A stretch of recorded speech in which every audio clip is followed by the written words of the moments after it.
I'm Darcy White from Web Communications.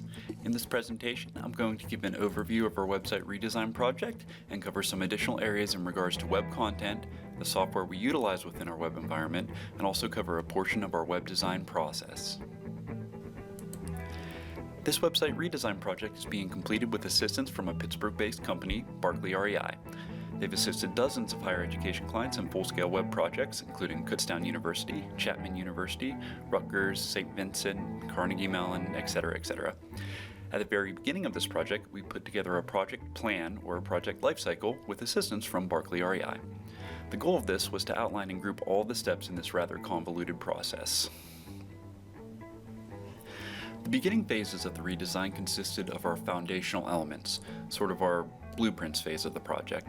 I'm not sure if everyone remembers, but mid-last year we conducted a variety of discovery sessions throughout campus.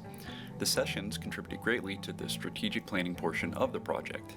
Information design, user experience considerations, we outlined site structures and completed wireframes, wireframes being the skeletons of our templates which will eventually house our content. This portion of the project is for all practical purposes complete. Now, we're currently heavily involved in the build portions of the project. We've completed the home page designs and have completed the levels page template designs.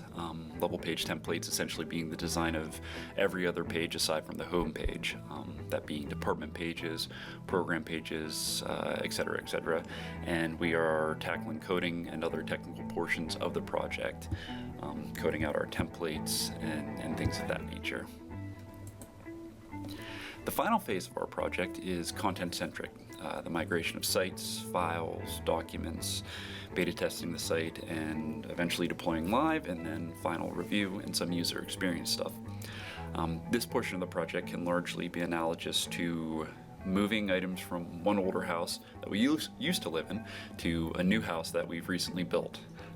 It is also probably the most important portion of the project for our content persons at Slippery Rock University.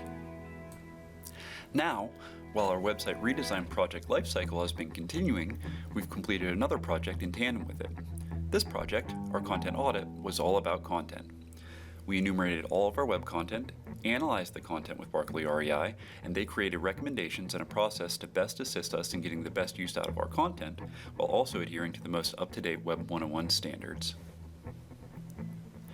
Our SharePoint site contains roughly 40,000 files, pages, and documents. This content represents our most up-to-date content. It is located on our www.sru.edu site and housed within our content management system, which is currently SharePoint or MOS 2007. While this content is our most current, some of this content could see improvement in content accuracy and updates, search engine optimization, and be made to meet and exceed ADA 508 compliance and friendliness. ADA 508 compliance will better allow our site to be experienced by people with disabilities. Two major goals in regards to content within the scope of this project is ADA compliance and optimization for external search engines. Because of these requirements, we cannot just simply copy over all of our current information from SharePoint. Instead, we will utilize the process created by Barclay REI. Now, this process with Barclay REI has been tested with multiple universities, and they have experienced great success with this process. It consists of content templates, mostly Word documents, to better assist content owners in enumerating their current content, and also consists of a content tracker to assure we have all needed content from content owners by our intended project completion date, or our site go live date. Content owners will populate their content in these content templates, and then Barclay REI and SRU will populate the content from these templates into our new content management system. These templates are essentially a Word document with several tables where content owners can insert their content. Web Communications will be having multiple seminars to further explain this process to content authors and editors throughout the summer and portions of the fall to assist content persons throughout this process. Please explore www.sru.edu/web for additional information. Seminar dates will be posted on the left-hand navigation.